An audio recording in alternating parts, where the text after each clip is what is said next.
Assalamualaikum and good morning.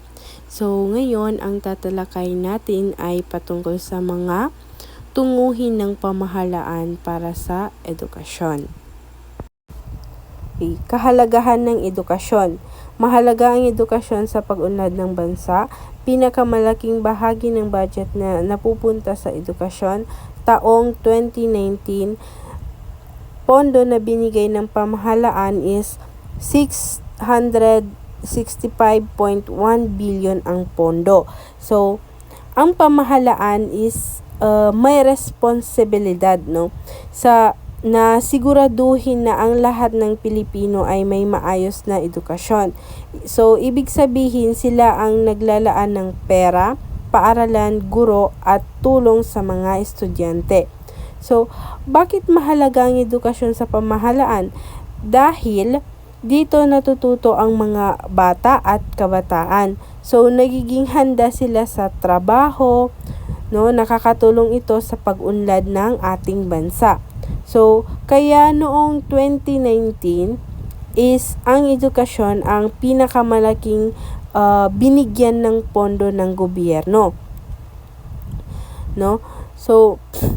Umabot ng 665.1 billion ang kabuuang pondo para sa education.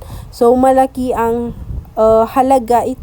halagang ito dahil maraming paaralan at estudyante ang tinutulungan ng pamahalaan. Sino ang namamahala sa edukasyon? Ito yung namamahala sa edukasyon. Isa na dito ang DepEd, CHED, TESDA at State Universities and Colleges. Yung DepEd is napasok na dito yung elementary, junior high school, and senior high school. Ang CHED naman is napasok dito yung college and college. Then yung TESDA is ito yung pagsasanay ng skills. Hindi na dito kailangan yung mag-college ka pa, karamihan naman sa inyo is alam nyo yung TESDA, Number 4 is State Universities and Colleges. Ito naman yung pampublikong universidad na hawak at pinapatakbo ng pamahalaan. Ang DepEd is ito yung pinakamalaking pondo dahil dito nag-aaral ang karamihan ng estudyante. Ginamit yung pera or pondo para sa pagpapatayo at pag-aayos ng mga silid-aralan at pagdagdag din ng sahod ng mga guro at tulong pinansyal sa mga estudyante lalo na sa junior high school. Halimbawa may bagong classroom sa public school. May natatanggap na allowance ang senior high school student.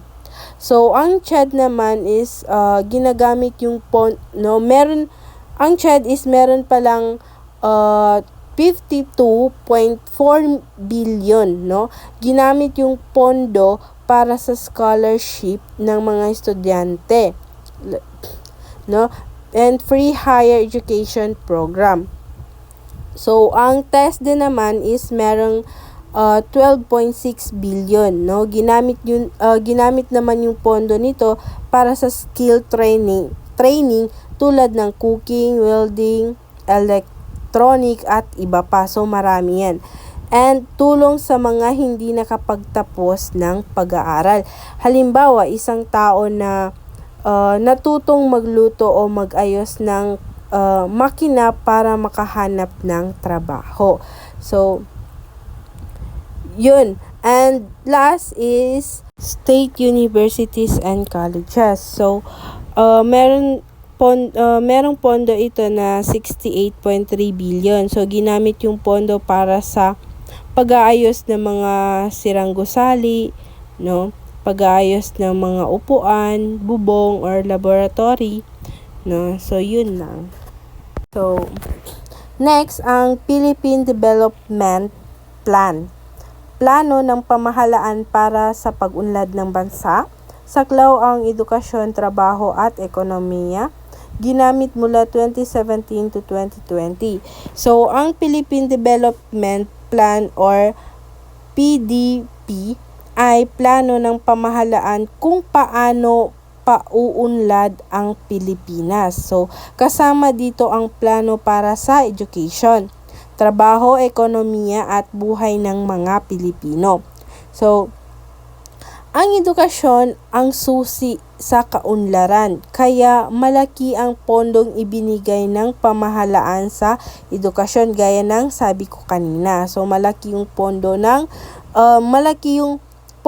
na binigay ng pamahalaan para sa edukasyon.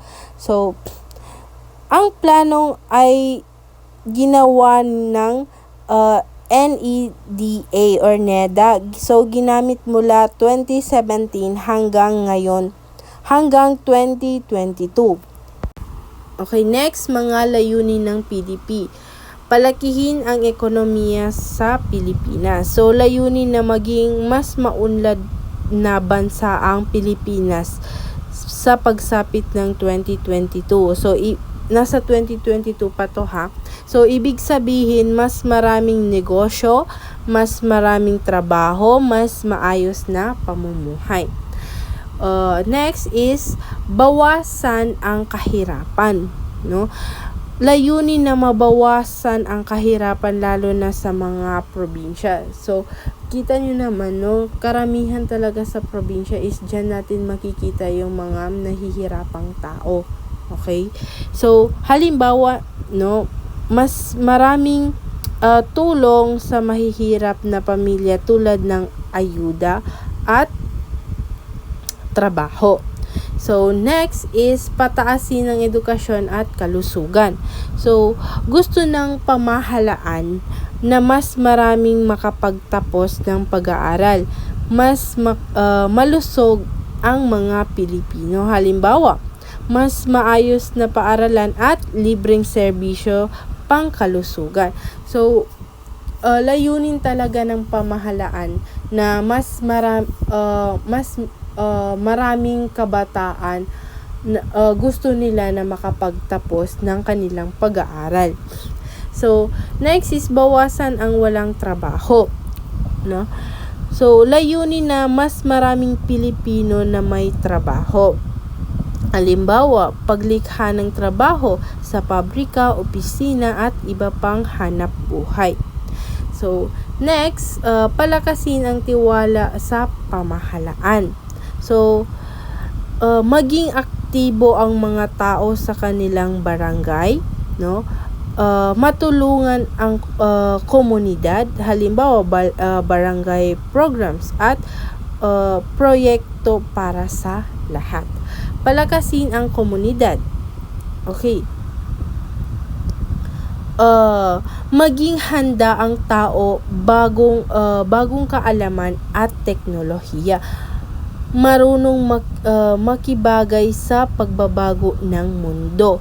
Paggamit halimbawa is ito na yun, paggamit ng computer, bagong paraan ng pag-aaral. That's all. Thank you. So, pakisagutan lang po ang ating quiz ngayon. Thank you.